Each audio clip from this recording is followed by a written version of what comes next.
Good evening, everyone, and welcome back to our weekly, or by now more than once a week. We're doing this now a few times a week.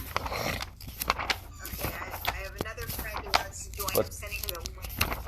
Sorry. But tonight I advertised that I'm going to be focusing on the portion of the week. And this week we have in the portion a double header, a double portion. A double. Oops, trying my hardest to get this standing. Okay, a double portion.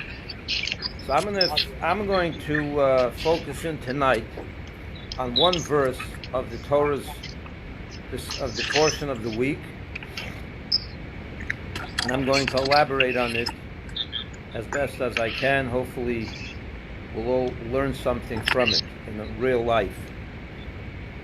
So the Torah in the just briefly, there's a double portion this week. You know why we have sometimes double portions? Most weeks we read one portion in the 5 books of Moses, but sometimes we read 2.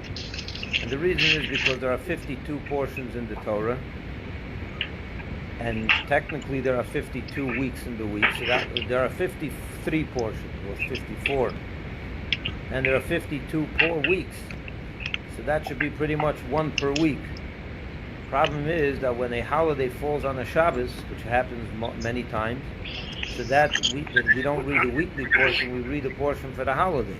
So you end up with about 4, 5, or even 6 weeks sometimes where we're not going with the regular portion of the week. So it turns out that you have only really 46 or 47 weeks that you are going to read portions, and you have 54 portions. Can people mute themselves?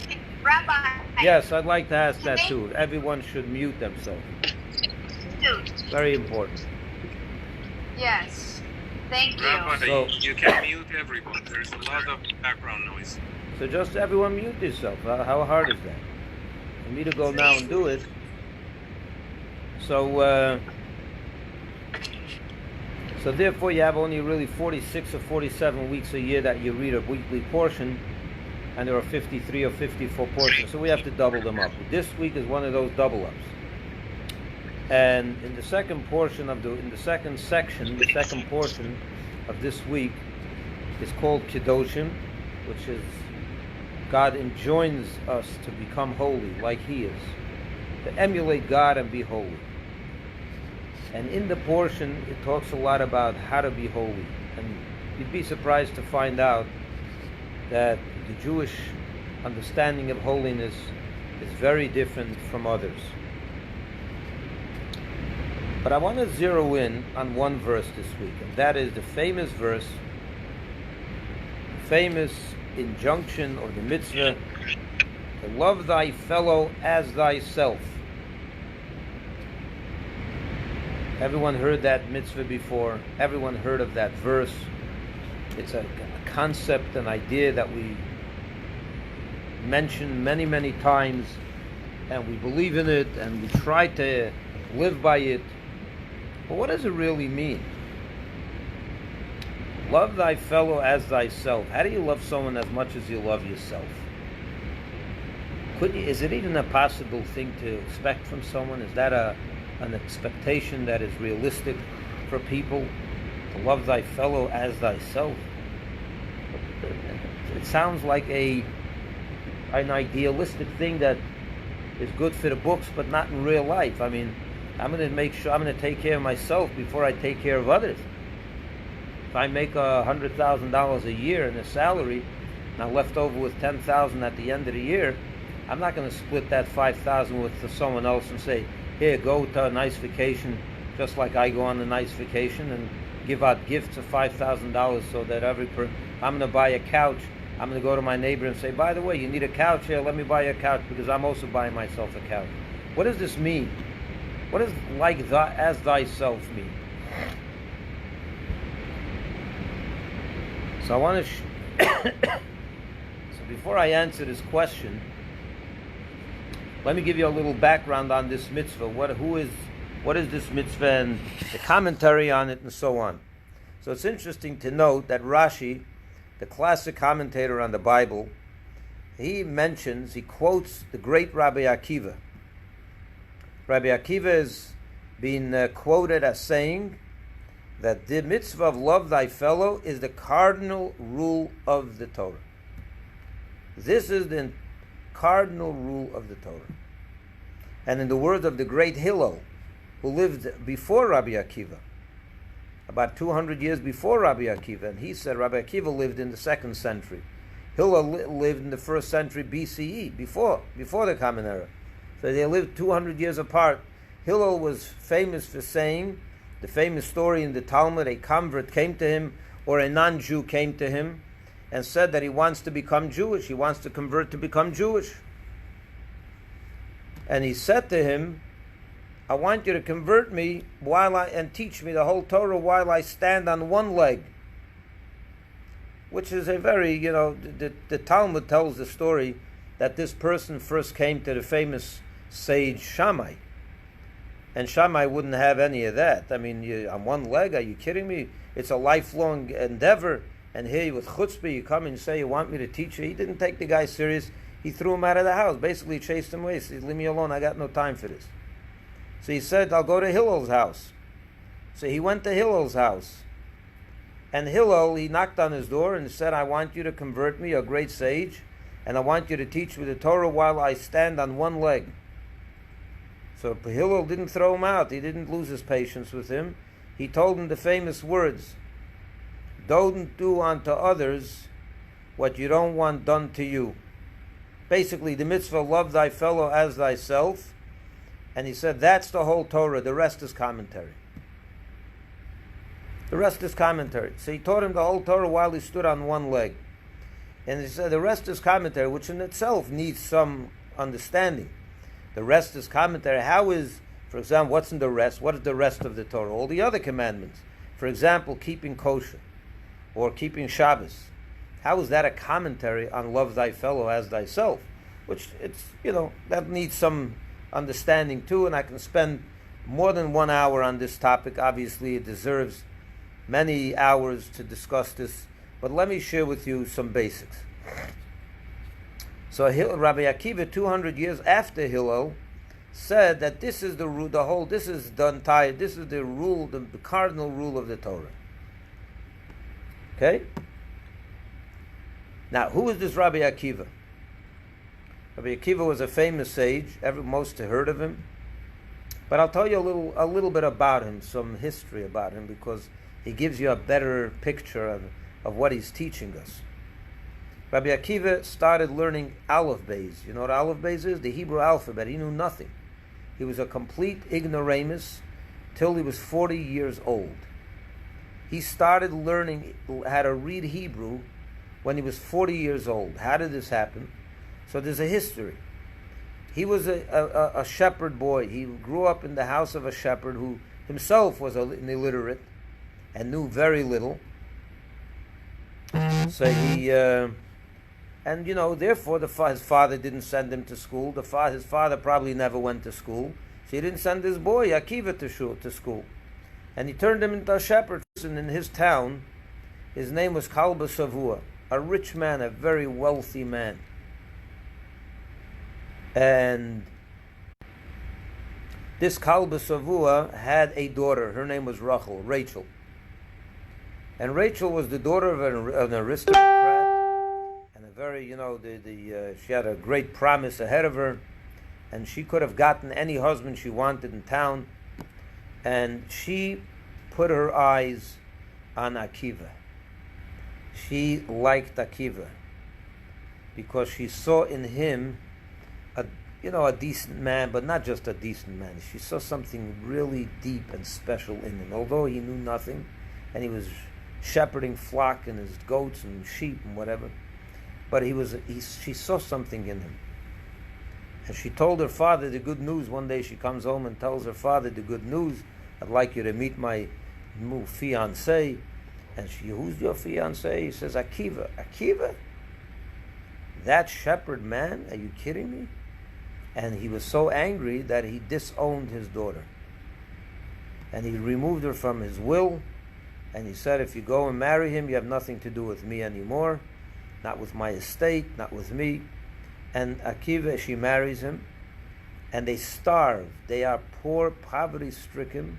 They don't have what to eat. Literally, they didn't have what to eat. But she believed in her husband.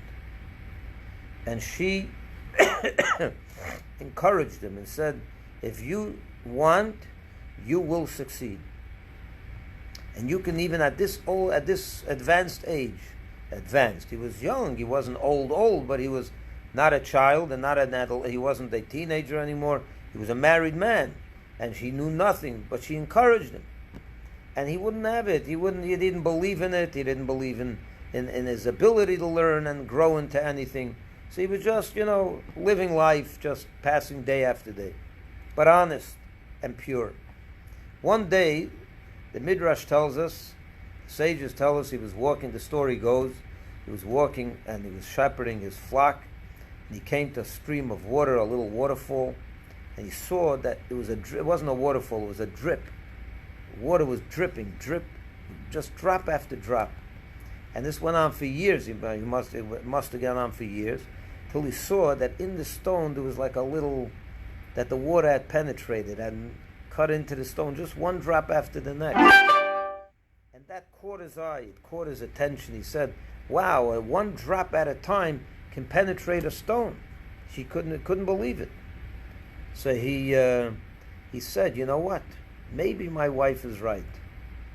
If the drop of water, drop after drop, can penetrate a stone, it's possible that if I start learning now and that the Torah is considered like water, as it says, is compared to water, maybe one drop after the next will go into my thick skull, my thick brain.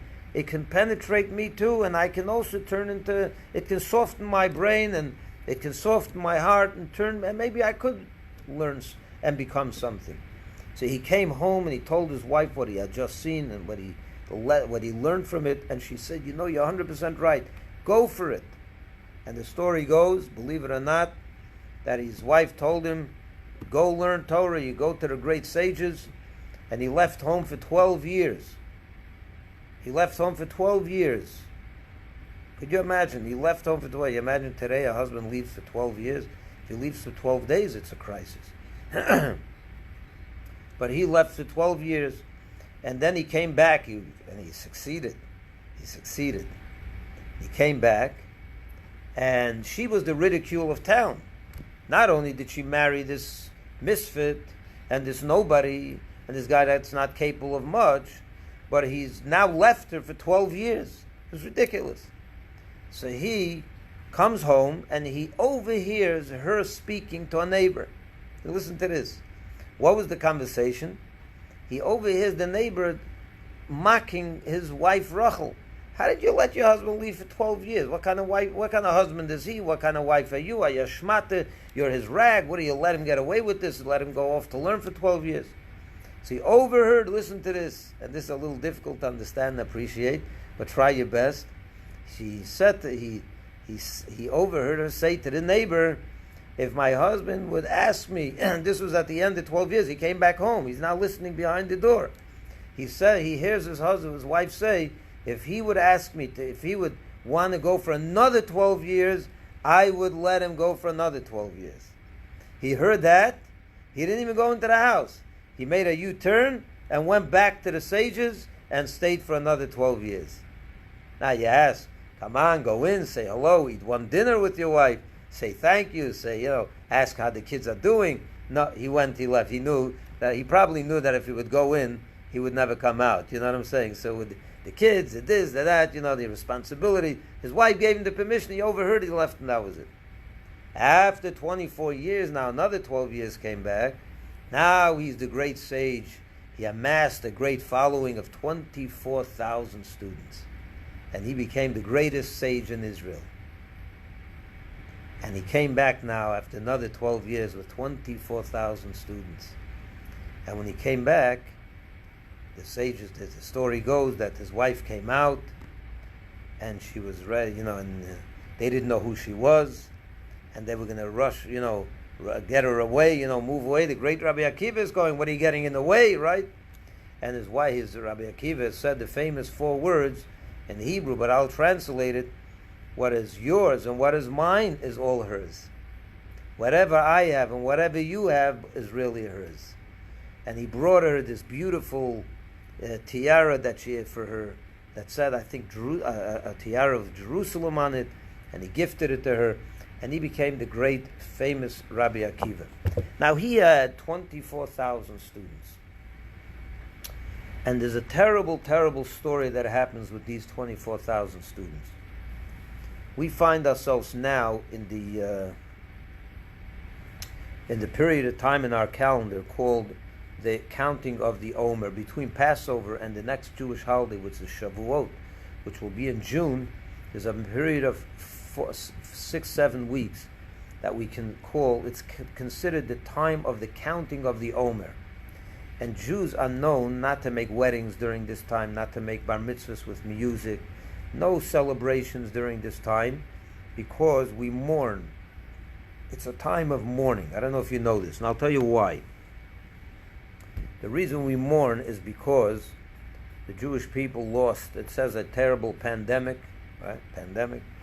Pandemic breaks out in Israel, and the entire 24,000 students of Rabbi Akiva all died in this pandemic. Every one of them except for 5.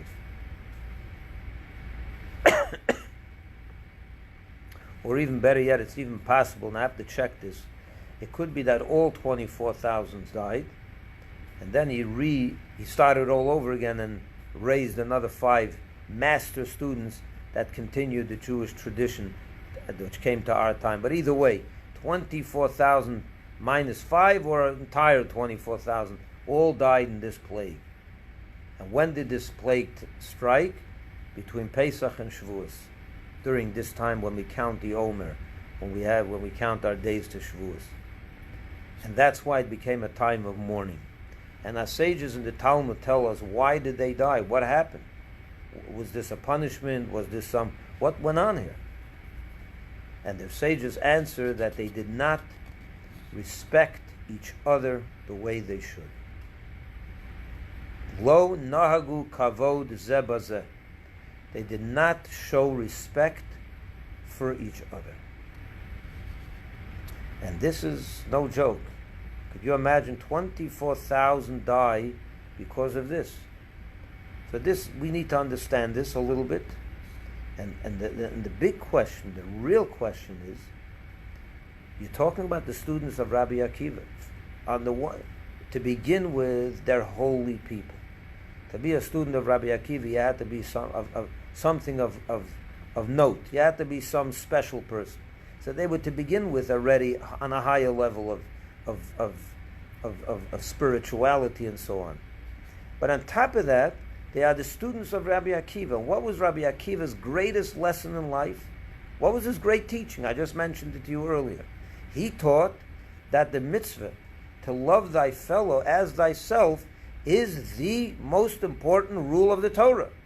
So how is it that the great Rabbi Akiva, whose main teaching is that of love, should have such a colossal failure that all his 24,000 students have died because they lacked love? How could this be? Did they not learn anything from their teacher? Is that a failure on his part? Is it what's going on here? The whole thing makes no sense. It's a double question. First of all, how could such highly spiritual people fail so miserably? And the top of that, how does Rabbi Akiva, as a teacher, whose main teaching is, as I just quoted to you, to love thy fellow as thyself, that's the cardinal rule of the Torah. Probably every day when he started his lecture, he must have started with that as an introduction, right? It's the cardinal rule. So they heard that from him hundreds and maybe thousands of times over the 24 years, or even over whenever he started amassing students. This must have been going into their ears every day. And yet, these students mistreat each other and fail so miserably. What is going on over here? Something is missing in this story. So we have two questions. What does it mean to love thy fellow as thyself?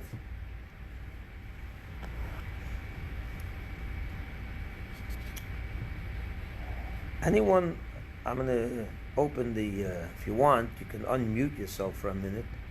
I wonder if anyone over here has a thought about this, because I want this to be, all my classes are back and forth. I don't like to just speak and not hear something back in return. But I'm wondering if anyone has a thought, very quickly. I don't want to, because there's people watching online, but I want to hear something from someone else. How do you understand this mitzvah, this ideal? Love thy fellow as thyself. Or do you really ever pay attention to the depth of the words?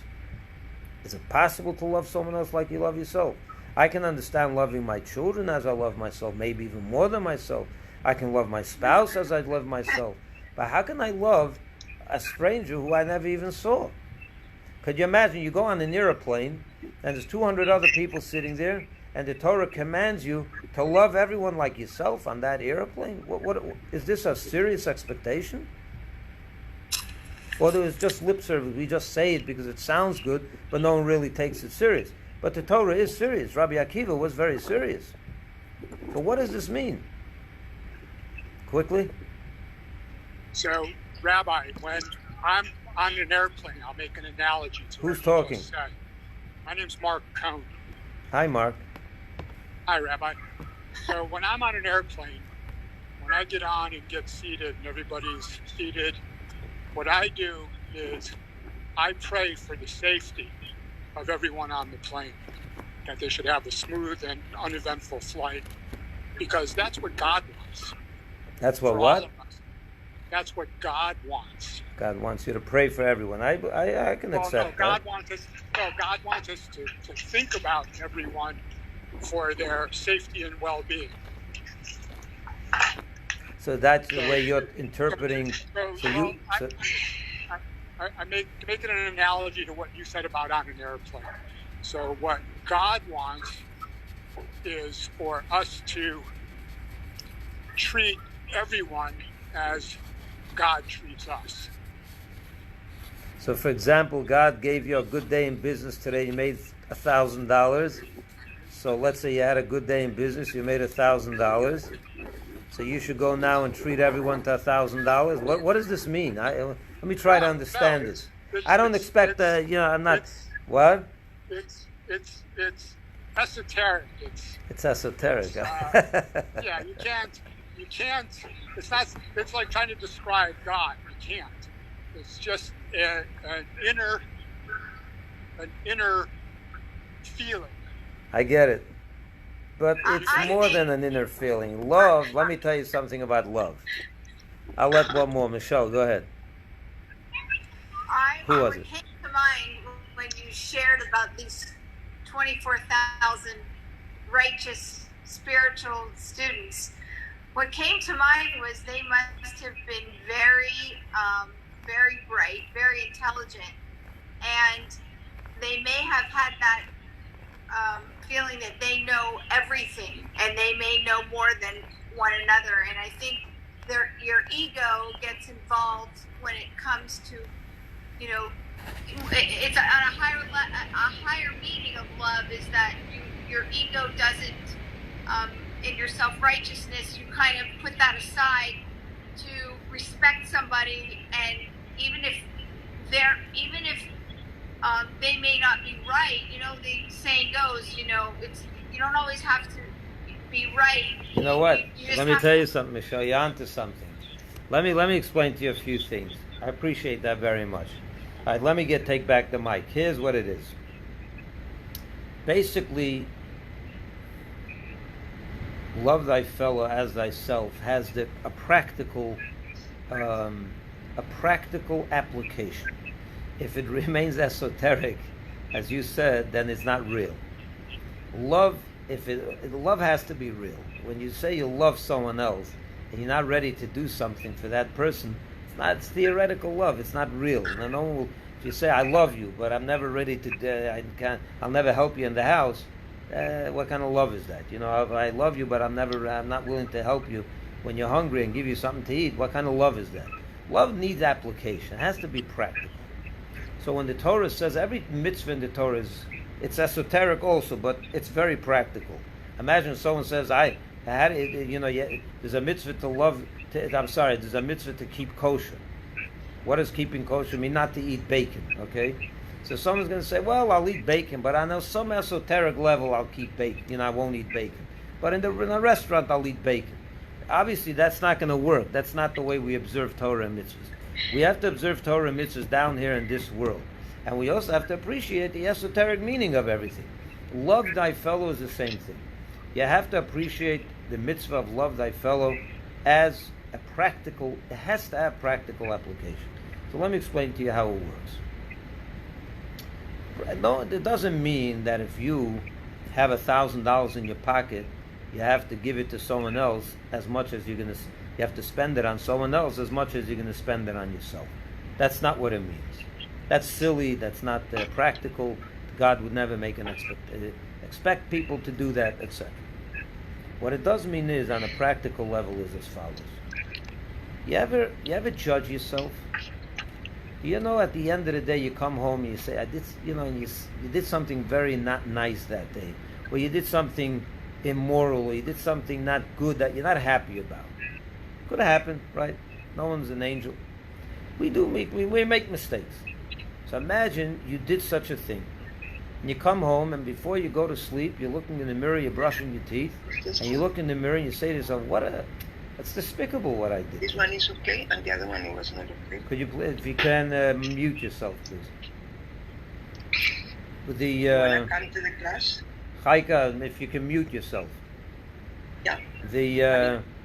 And you say to yourself, that's so despicable. How did I behave this way? You start looking yourself down, and you say, I'm a nobody, I'm not good. And you say, you know what? I'm a good for nothing. I don't really deserve what I have. I should not really be rewarded for anything. I'm so no good.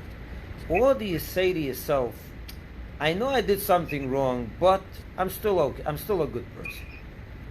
I'm still a good person. You judge yourself. You rationalize. I didn't mean it, and it was a weak moment, but really I'm good. How do you respond to your own faults? You cut yourself some slack once in a while, right? Or more than once in a while. At the end of the day, you go to sleep and you say, I'm still worthy. Tomorrow I'll do better, and I'm still a good person. Right? You don't judge yourself too harshly. You know why? Because you love yourself too much. As the rabbis say, there's a famous verse. It's a verse in the Bible.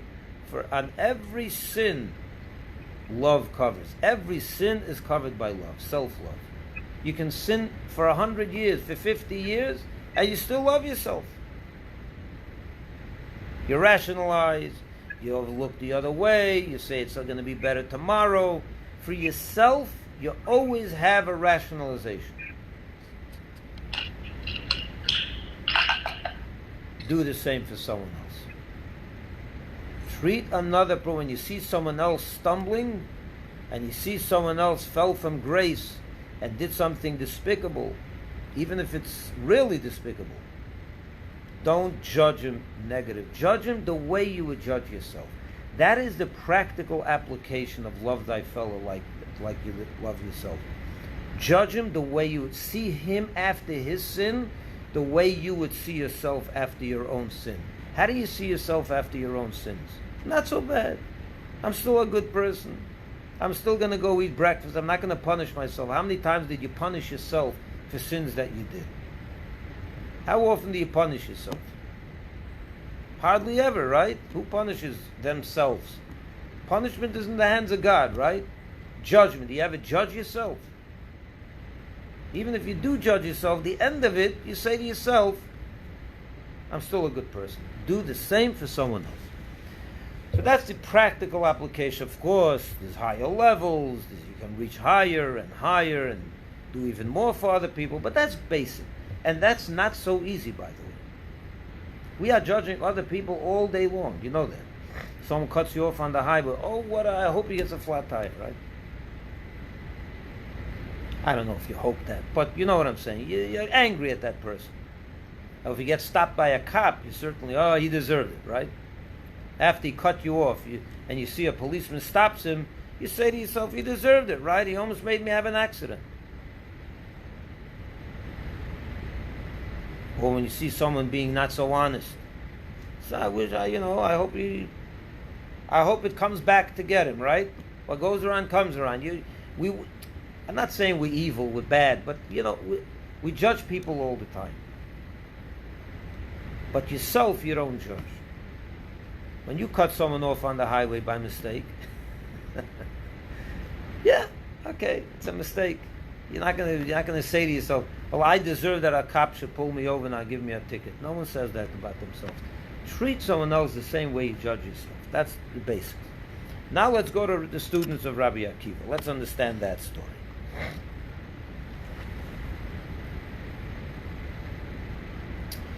I'm going to try to apply this to our life. We're going to be the students of Rabbi Akiva for a few minutes. Rabbi Akiva's students didn't lack any love for their fellow. That was not their problem. That was not their problem.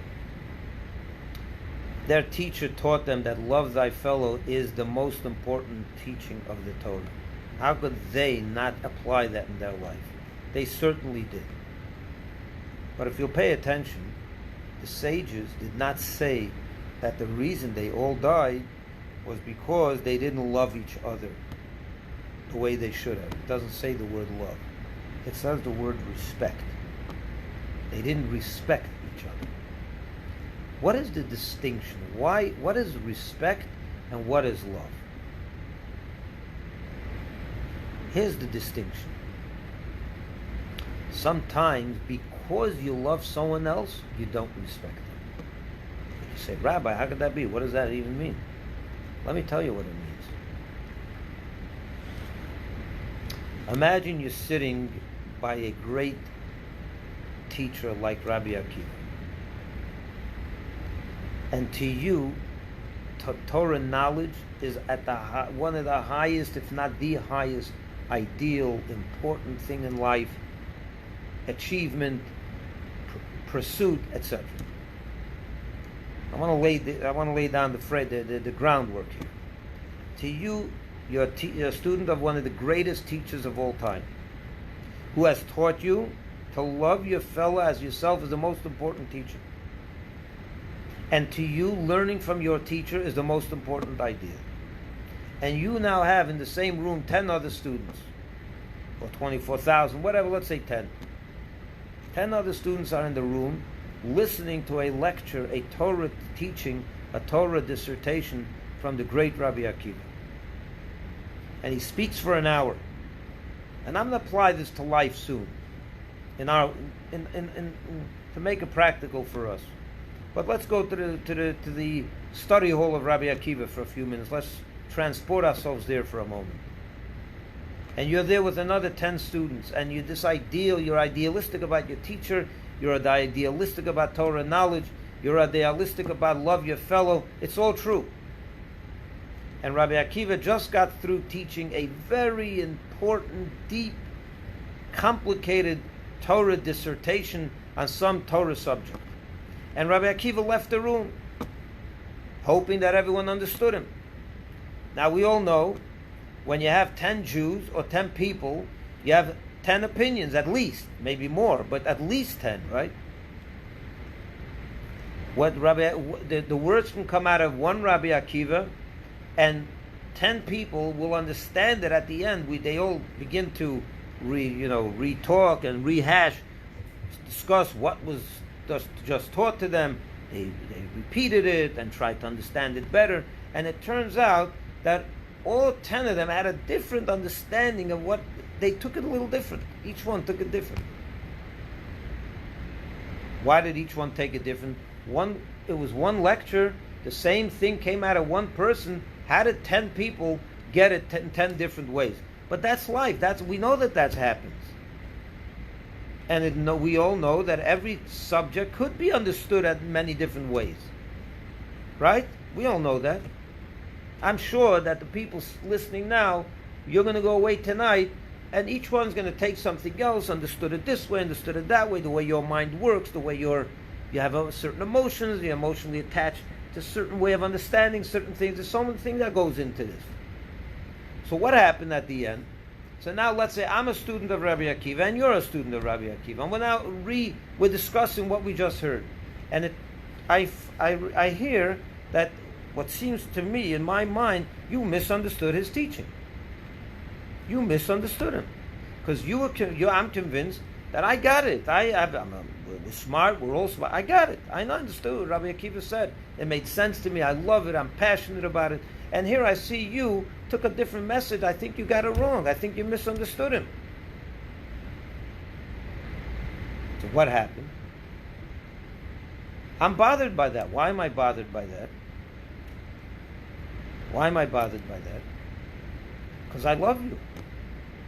And it's just as important for me that you understand what Rabbi Akiva taught as much as it's important for me that I understand what Rabbi Akiva taught. So now I'm going to be insisting that you understand what I understood because I want you to get it. So it turns out what happened was because they loved each other so much. If I don't love you, I don't care. You misunderstood. Who cares? But if I do love you and I care for you and I want you to understand what this great master is teaching, how can I let you leave the room that night misunderstanding what the teacher just taught us? If I don't love you, I don't care. But if I do love you, I care. So I sit you down and I say, you misunderstood. But you feel, you have the same opinion about your own understanding, and you feel you did understand it correct, and maybe I misunderstood it. So there was a back and forth, and they didn't respect each other. And that caused discord. Not discord that they fought, but lack of respect. Because of their love. Because they were so committed to each other, they lacked respect for your opinion. In other words, we see this every day in our own lives. Americans debate day in and day out on matters that are of utmost importance to all of us. Whether it's politics, whether it's religion, whether it's philosophy, whatever it may be. But let's take politics and religion. Take any subject you want. The minimum wage. Yeah, let's take the subject of the minimum wage. Should it be $15? Should it be $7.25? Should it be $10? Should it be a living wage? Should it be less? Should it be more? And you say no, it should be $10. It should be $15, not $8.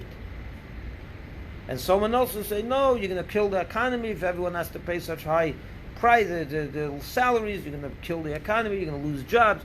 Everyone comes with their own thing. And what happens? Around one table, you could have 5 opinions, and they're shouting down each other. And why do you shout down that other person? Because you care for that person. You care for your country. You care for that fellow citizen. And you say, how could you be so, how could you be doing this to yourself, to the country, to the economy? So you're really passionate about it. And you really want to convince that person of the fallacy of the way they think. But my friends, that's what caused this plague. When you don't have the ability within yourself to respect, not only to love. Love is not enough. You ever heard the term, he choked him with love? You ever heard that term? I'm sure you did. What does he choked him with love? Is that a good thing when you choke someone with love? So sometimes we say it meaning he loved him so much, like he smothered him with his love. But the real term, he choked him with love, is usually meant to convey a negative. It's a negative. Choked someone with love means you love him without respecting him. And these two things are crucially important in any relationship between husband and wife, parents and children, student and teacher, fellow neighbors, fellow citizens, in any relationship. You can't have love without respect, because the love is going to choke the other person. You're not leaving that person space. He also has a brain. He also has a perception. He also filters things through his brain, and it's legitimate. Doesn't mean no one makes mistakes. Absolutely, people make mistakes. Is a person entitled to his opinion? Should he be ridiculed for his opinion? Absolutely not. This is what happened to the students of Rabbi Akiva. It wasn't a lack of love, it was a lack of respect. Could you imagine? I love my spouse so much that I don't let them leave them any space for themselves. What do you mean? You have your own privacy, you have your own space. We're one, right? We love each other, we're one. But a lack of respect is ultimately a lack of love.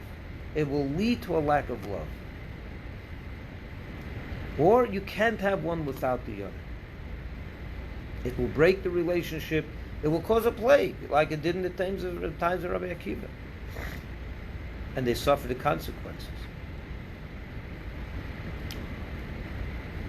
So the nuanced language of the rabbis is so important over here. It doesn't say they didn't love each other. It says they didn't respect each other. Why didn't they respect each other? Because they loved each other. They choked each other with love. How could I let you go home tonight not understanding the teachings of Rabbi Akiva? You say I did understand. No, you didn't, because I'm sure that my opinion and my understanding was right, and therefore I must impose it on you. That's a lack of respect. And we do this all day long.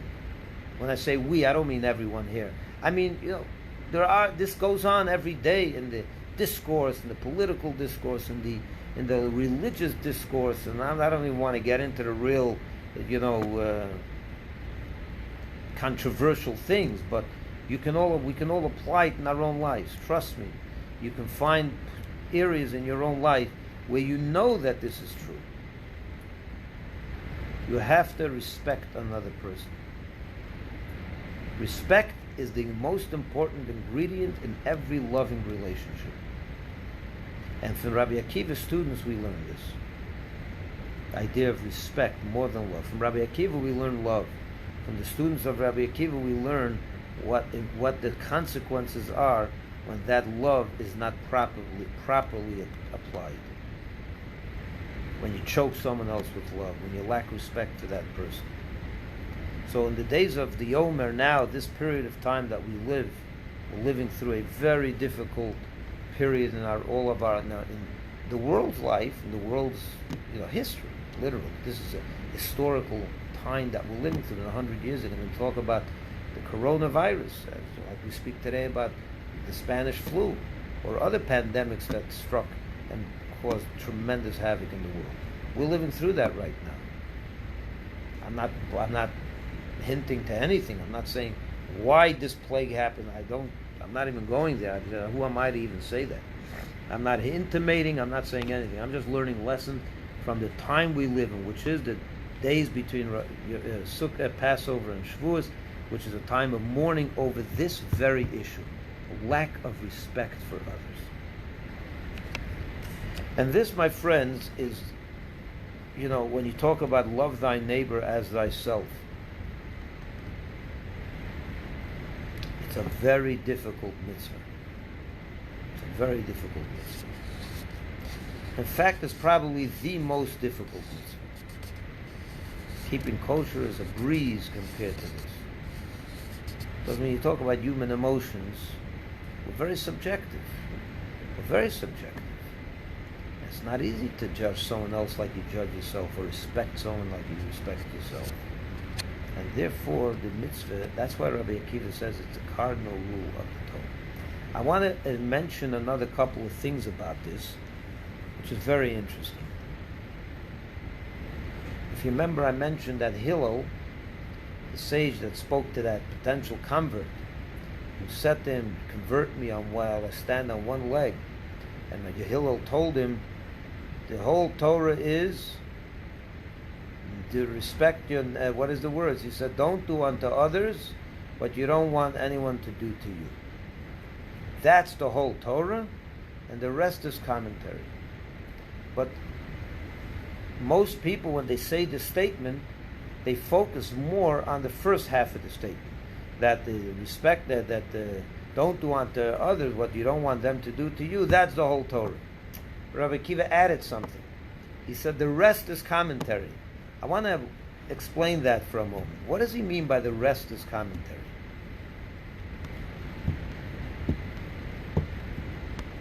The rest is commentary means that every line in the Torah, every mitzvah in the Torah, every commentary in the Torah, every aspect of Torah, if it's not a commentary on love thy neighbor as thyself, in other words, a commentary in how to, if this doesn't foster, if this teaching, whatever line in Torah you're learning, whatever mitzvah you're learning, if it doesn't foster a love for someone else, if it doesn't add and enhance your relationship with others, you misunderstood the Torah. You misunderstood that verse, you misunderstood that chapter, you misunderstood that mitzvah. Every line in the Torah in our religion is a commentary on love. That means if you're learning a verse, a topic, you're going to a class, a lecture in Torah, and it doesn't, at the end of the lecture, you didn't learn how to love someone else more, you got to ask yourself, did I really just learn Torah? Because Torah is all about love. It's all a commentary on love. That means like this. I want to put it in very practical terms.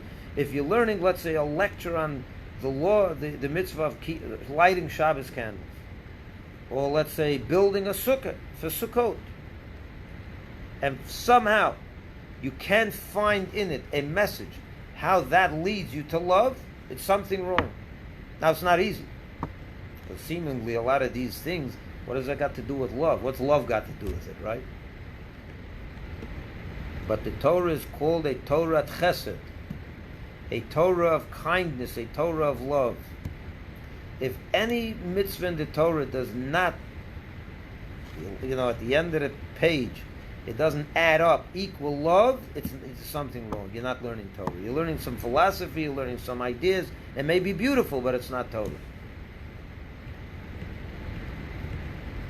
That's what I know, is what Hillel meant when he said the rest is commentary. He was teaching a fundamental lesson. And I want to apply this in practical terms. What does this mean for you and me in 2020? You know a lot of people that they're super religious, right? I speak to people all the time, and people have, a person like myself, I was educated from the time I know myself, from birth. I was raised in a Torah environment, a family where Torah was everything. Where, religious life, I was always an observant Jew, Shabbos, kosher. I never ate not something that wasn't kosher. I never violated the Shabbos. That's my life. That's how I was raised. But not everyone that I know now is that way, was raised that way. In fact, most of the people that I know now, in my place of residence, where I live in Weston, that's not the case. But what happens?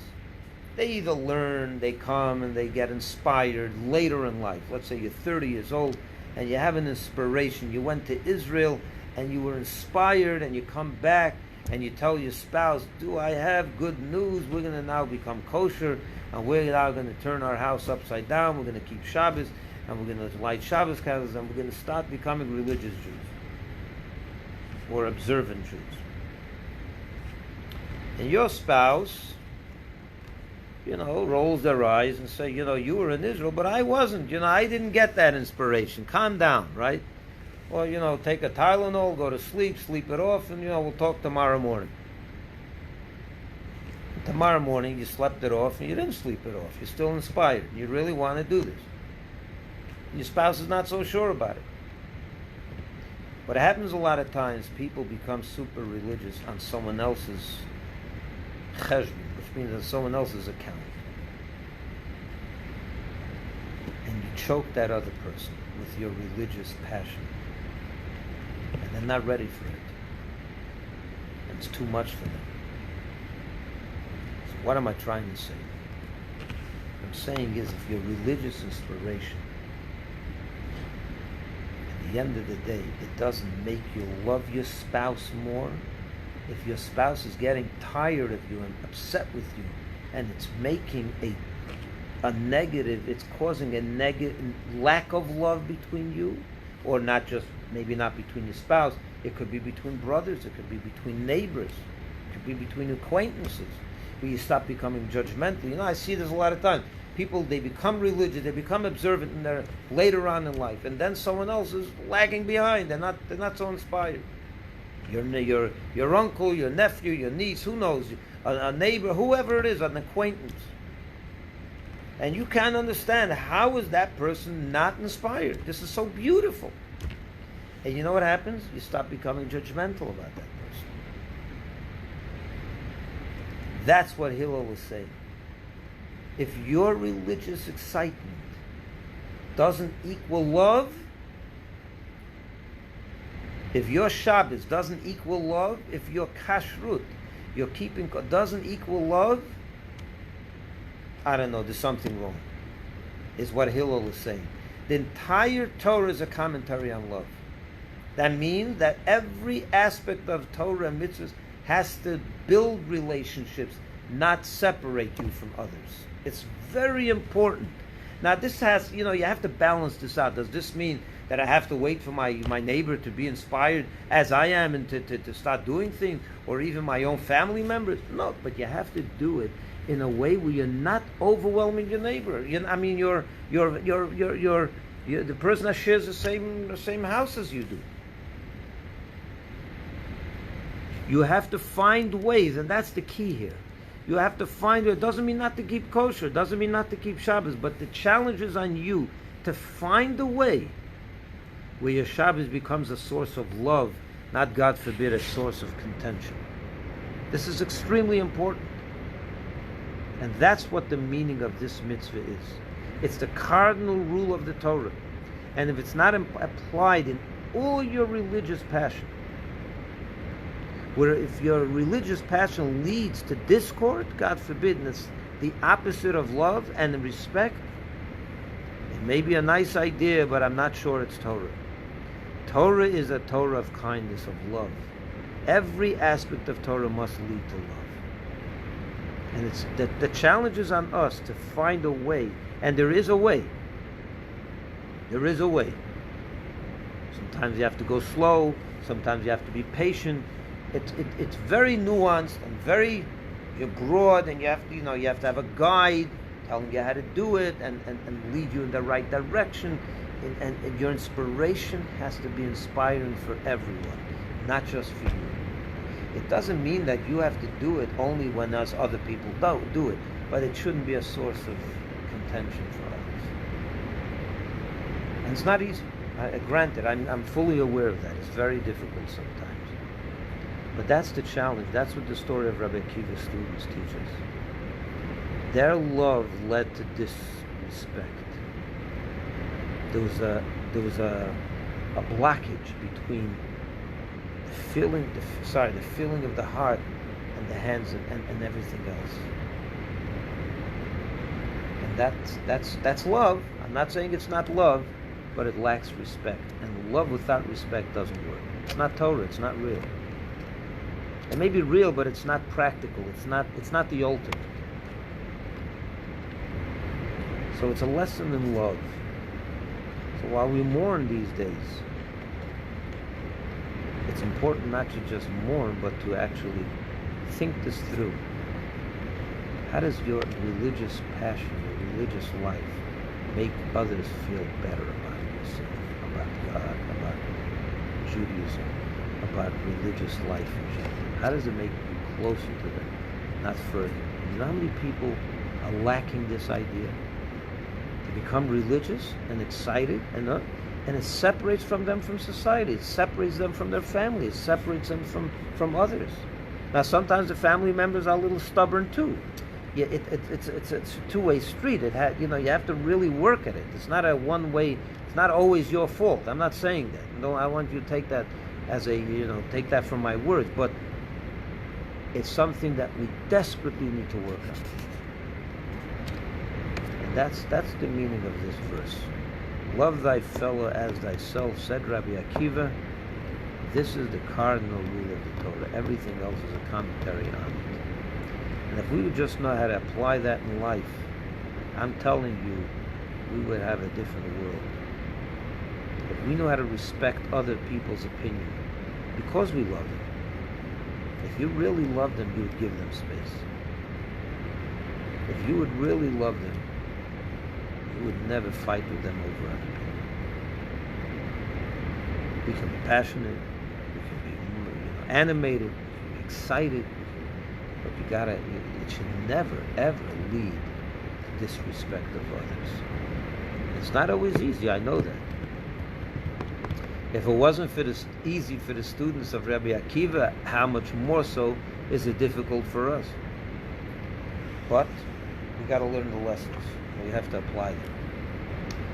It says about Rabbi Akiva, I just finished the story, once his 24,000 students died, he literally started all over again. He went down south to the southern part of Israel, and he re-taught, he got 5 students, and he dedicated his entire life to these 5 students, and he raised them, he made them into who they were. One of them was the famous Rabbi Shimon Bar Yochai, who wrote the Zohar. Imagine that. He wrote the whole basic, the foundation of all Kabbalistic knowledge. Was this great Rabbi Shimon, who was the disciple of Rabbi Akiva. And it says that these 5 students went on to rebuild entire Jewish scholarship and learning and the promulgation of the Jewish tradition and so on. 5 people, that's it. That's all it takes sometimes. 1 teacher and 5 good students. And everything comes from them. The entire knowledge of Torah and Judaism was rebuilt through them. Tragically, Rabbi Akiva's life ends in a very, very tragic way. He lived during the times of Hadrian, which was a Roman emperor. He lived, the second temple was destroyed in the year 69 or 70. Rabbi Akiva lives around the year 130. And the Jews rebelled 50 years after the temple was destroyed. They rebelled against the Roman emperor, the Roman rulers, and they passed terrible decrees against the Jews. Because they were so angry at the Jews that they forbade all Torah learning. You couldn't learn Torah in public, or anywhere, but certainly not in public. And Rabbi Akiva he wasn't listening to that. He said that a Jew can't live without Torah, so he began to teach Torah in public. The Talmud tells us the story that there were 2 Jews who saw him doing this, and they asked him, "Are you not afraid? I mean, there's a decree, they're going to kill you. Lay low for some time, and you'll get back to it when it's over, right?" And he gave them the famous parable in the Talmud. He said to them as follows. He told them a story of a fox that came to the seashore, to the bank of the river or wherever it was, and he saw fish going back and forth. There were fishermen trying to catch fish with their nets was spread out in the water, and he saw the fish escaping from the nets and the whole commotion under the water. So the fox went down, he stuck his head into the water and said, "Fish, look what's going on over here. You're being trapped in these nets. Why don't you come up over here on the dry land, live with me. I'll take good care of you, and you won't have to deal with these fishermen and these nets and this whole commotion." So the fish looked at him, and this is in the parable, the Talmud tells it, that the fish looked at him and said, "They say about you, the fox, that you're the smartest of the animals. You're smart. You're foolish. What do you mean? If we come up on dry land, imagine while we're in the place, the words that the Talmud uses that the fish said, if in the place where we are, and a place of our life, which is under the water, we're on danger being caught, imagine how much, we have no chance in dry land. It's just, we can't live there. And you're the fox, the smart animal." This is what Rabbi Akiva told these 2 Jews. He says the same with the Jewish people. He said, "You're right, the Romans are pursuing us, there's nets, there's a commotion, it's dangerous, yeah, we may be caught and it's not going to be good. But what's your suggestion that we should stop learning Torah?" He said for a Jew to stop learning Torah is like a fish going onto dry land. Within a minute, he's dead. That's not an option for a fish. It's not an option for a Jew. And the rest of the story was that Rabbi Akiva was caught, and the Romans tortured him to death among 10 other martyrs, the famous 10 martyrs, which we read about in the service of Yom Kippur, in the afternoon of Yom Kippur. And they raked his skin with combs, they tortured him to death. And when he was dying, this was happening, the Talmud tells us the story that his students were witnessing this. This was done in front of his students. And he was saying the Shema while they were doing this thing. So the students said, Rabbi Akiva, to that degree, to that degree, is so saying the Shema while this is going on. So he said to them, all my life, I was, we pray in there's a verse in the Torah that says that you shall love God with all your might. And our sages tell us, what does with all your might mean? Even with all your heart, with all your soul, or with all your might. What does with all your heart mean? It means with all your heart. Good, we know what that means. What does with all your soul mean? That means even if they will kill you, you die for it. And he says, I prayed all my life that I should one day merit this, to be able to fulfill this mitzvah, to give up my life for God. And finally it's happening, and I shouldn't say the Shema and maximize the moment. And that's how, and when he said that, his soul departed from his body, and he died. And he's buried in the city of Tiberias. I was at his tomb once, many times, more than once. And he's a famous Rabbi Akiva, great sage of all times. It says about Rabbi Akiva that when Moses saw him in a vision, God showed Moses a vision of Rabbi Akiva teaching students, 24,000 students, and he was able to deduce from every nook and cranny in the Torah, from every letter, from every little nothing. He was able to build all kinds of deductions, and he was brilliant. And Moshe, in his vision, like he said, he's even greater than me. So he felt like, wow, there's someone that's excelled even beyond me.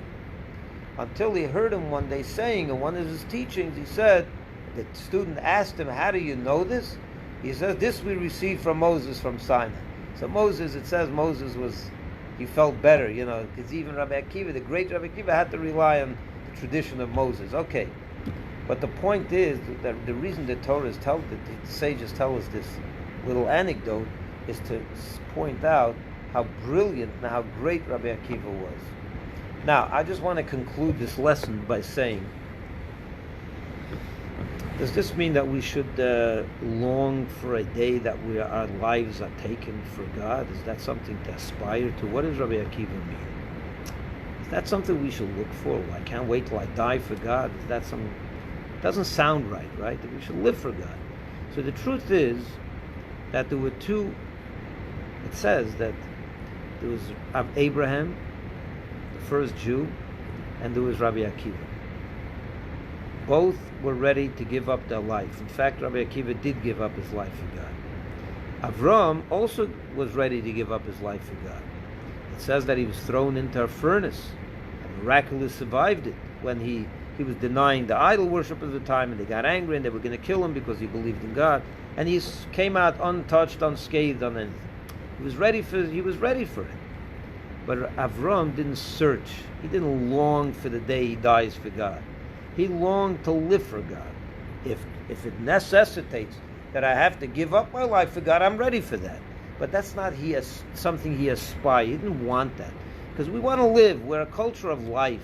Yiddishkeit ultimately a Jew wants to live and serve God, not die and serve God. That's not what we look for. If we need to, we're ready for it. But our ideal, our goal, our passion, our excitement is to live for God. And that sometimes, my friend, is even harder than to die for God. No, it's not. You can never say that, right? But the point is, how long does it take to die for God? How long does it take to die? They kill you. And I'm not making light of it, obviously. But how long does it take to live for God? 100 years. To live for God is a constant thing. It's a constant commitment. We have to live for God, not die. We don't have to die for Hashem. We shouldn't look for that. If it necessitates it, fine. But that's not what we aspire to. We're looking to live. And Jewish people and Judaism in general looks to live. It's a culture of life. But to live for God, to live for something meaningful. So I want to just, leave you with that thought. So we learned a number of things. What does it mean to love thy fellow as thyself? Judge others like you judge yourself. That's it. It doesn't require you to give away half your money to someone else. Equal, right? I'm giving you what I have for myself. That's silly. What it means is judge someone else. Be kind in terms of self-judgment, self-righteousness. You rationalize for yourself, right? That's lesson number 1. Lesson number 2 is love without respect leads to no good.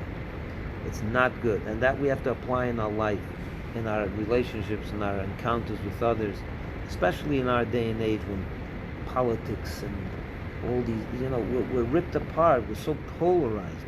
We got to keep this message literally at the front of our eyes. Respect another person. Don't just love him. Every citizen loves his fellow citizen. That's why we argue so much, because we want the best for everyone. But respect someone else means that person's opinion is also valid. You believe that your opinion is the more correct? Well, fine. That's okay. But you can engage in a conversation, but there's got to be respect. Someone else's opinion is valid. They have a right to their opinion. They don't deserve to be ridiculed and thrown out of the room for it. And that we lack today in America. In the world in general. It's a problem. It's a very big problem. Because it's love without respect. That leads to no good. It leads to a pandemic, to a plague, where 24,000 students die. And the third lesson is the Torah is a Torah of kindness. Your interactions with others, your passion for Judaism, and your it has to lead to a loving interaction with someone else. It has to inspire love. If it doesn't, it's a big, big problem. And the fourth lesson is what we just said, which was that we have to live. We have to find a way to live for God. It's not so important to die for God. Because, let's face it, today no one's killing us too. No one's putting a gun to our head like they did 100 years ago in Russia, or 500 years ago in Spain, or throughout the ages. No one's doing that. Everyone's giving you the right to live the way you want. No one's taking away your freedoms. You can put on tefillin if you want. You can light Shabbos candles if you want.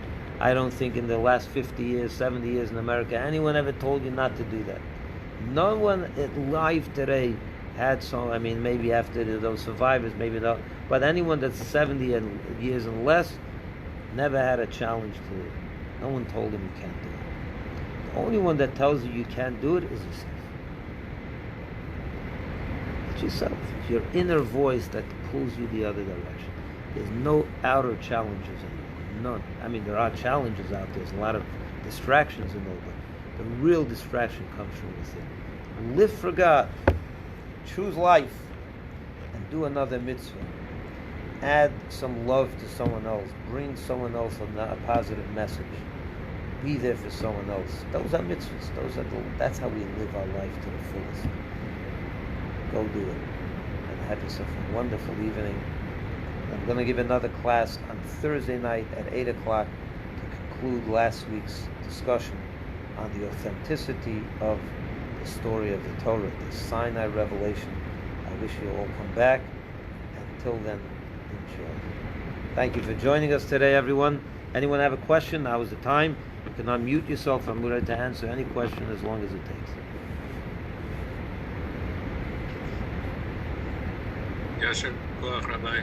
You're welcome. I'd like to make a quick statement. I continue to love and respect Mauricio and Jeff, and you, of course. What does that mean, right? I'll catch up with you a different time on what the meaning of that is, right? Anyway, I'm kidding. I have been going in the right way. So God bless. No, I'm kidding. Who's Randy? Is that your friend, Michelle? Yeah, she's She's my friend. Oh, that I saw her before. Okay, very good. I'm here. Hi, how are you? Thank you, Rabbi. I was listening the whole time. Good. No, I see your name with it. And Jack, She's all I don't know who about love Jack and is. kindness. What? If you know Randy, she's all about love and kindness. Very good. Thank you, Michelle. We all have to. Love and respect. It has to be love and respect. Yeah. So I wanted to say something interesting. So the one thing was that you brought up the point about there's 24,000 students and then he had 5, which translates to it's not always about the quantity, it's about the quality. That's exactly right. 100%. But when you have the quantity of 24,000, it says something about you. And the Torah does mention that number because they want to just say how a man transformed himself. He started at 40 years old. He knew nothing. He was illiterate. And he rose to that level of scholarship. It's an incredible story. But you're right. At the end of the day, it doesn't take 24. It takes 5 people to make a change in this world. Sometimes it takes 1 person. Right. It's 100% true. Thank you for that lesson. Anyway, a good Nacht, everyone. What? Jeff? That was the question. This might be a silly question, but the righteous Rabbi Akiva was not able to intercede on behalf of the 24,000, or it's not coming across well. What is it? The righteous Rabbi Akiva what? Right. How is it that he was not able to intercede on behalf of the 24,000 or see what the issue was and to address it and fix it before all 24,000 were That's a lost? very good question. I don't know. It's probably I have to study that. I'm sure he did. Yeah, I mean, I guess Hashem was not so forgiving. Good question. But that's an important point, by the way. Rabbi, I love you. You know, if you don't respect someone, you deserve the death penalty. That's a good question, by the way. Even if you're right, they didn't respect. That's a death penalty? Why did they have to die? It's not such a, When I first learned that story, I recall being told that it was about unity and that it was so important for us to unify, and our actions were, like you said, the lack of love and respect were destructive. They didn't unify the students. It just tore them apart. It did, but the question is, why would they deserve such a harsh punishment? I mean, it's not like they killed anyone. You know, they weren't. I mean, is the punishment fit the crime? That's the question. That leads us to the whole different discussion how God is a little more exacting when it comes to the righteous, the holy. Much more is expected from them. So even a small infraction, I'll give you an example. Yeah, please understand it. Yeah, on your polo shirt, you have a little stain. You eat something and you got the little stain. It's not the end of the world, right? Have a stain, you'll come home tonight, you'll change. You know, you're not. But imagine your wedding gown has a tiny little stain on it. That's a crisis, right? That's a major problem. That's a much bigger problem. Your tuxedo got some wine spilled on it or whatever. Your polo shirt, your jeans, the wine got on it. They had nothing gone. You're not even going to go, tonight I'll change. Tomorrow morning I'll put on something else. But your wedding gown got a little wine on it, or that's why we drink white wine by the wedding, right? So that if it's red wine and the bride drinks under the chuppah some wine and a little bit spills, it doesn't stain her gown. So we use white wine for that reason. But imagine you stained your gown. It's a different story. Why jeans, and the gown not?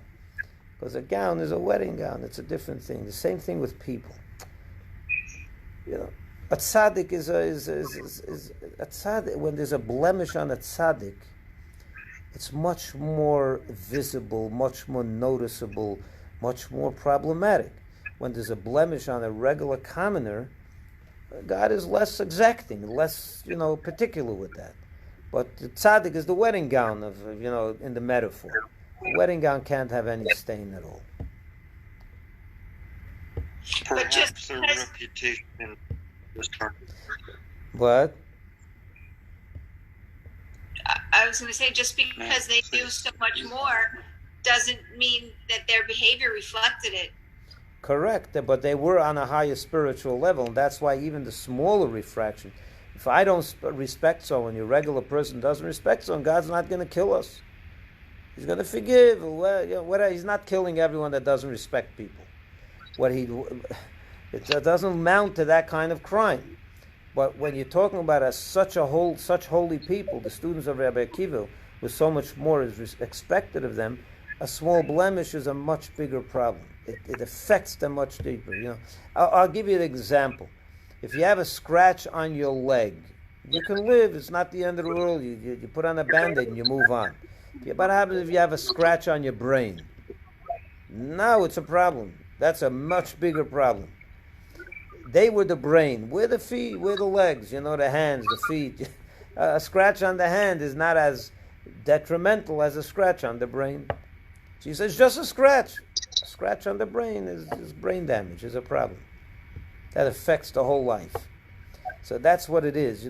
God is much more, He's more particular, exacting from you would say it's counterintuitive. I think the higher and more spiritual you are, you should be a little, don't bother him so much, right? Be more forgiving. From that perspective, you're right. But the problem is that these spiritual blemishes, when you're talking about the pristine, like a diamond, every little dot is going to reduce the price of the diamond drastically, right? A pearl that has a little line on it is not the end of the world. But a 14-karat diamond, an 18-karat diamond, and a beautiful diamond is flawless. And one little scratch gets onto it, you go crazy, right? Or a Rolls Royce, you get a little scratch on a Rolls Royce, it's terrible. Someone's old Chevy, they're not the end of the world, right? I'll get to it. I'll go to the mechanic, I'll fix it next week, 2 weeks later. You don't even bother with it. But someone's Rolls Royce is scratched, that's a problem, right? You get all bent out of shape. That's what it is. The more... Rabbi, yeah. are we all Chevys? I am. For me, a Chevy is very important. Don't get me wrong. Anyway, so you get the picture. So that's what it is. Perhaps it was a reputation. You may go away thinking, I'd rather be a commoner than to be a spiritual, right? Myself in trouble. There are many benefits to being honest, Rabbi. I'm not complaining. It's not. That's what did they say? Ignorance is what? Is bliss for who? For fools, right? Ignorance is bliss for fools, not for serious people. The more you know, the more expected of you. Fools think that way. Anyway.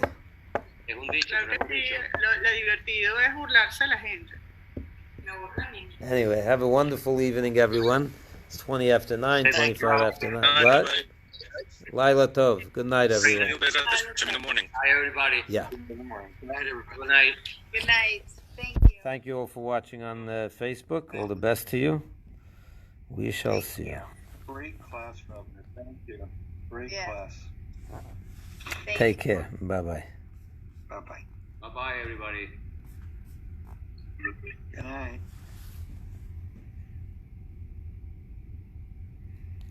Hi, Mara. How are you?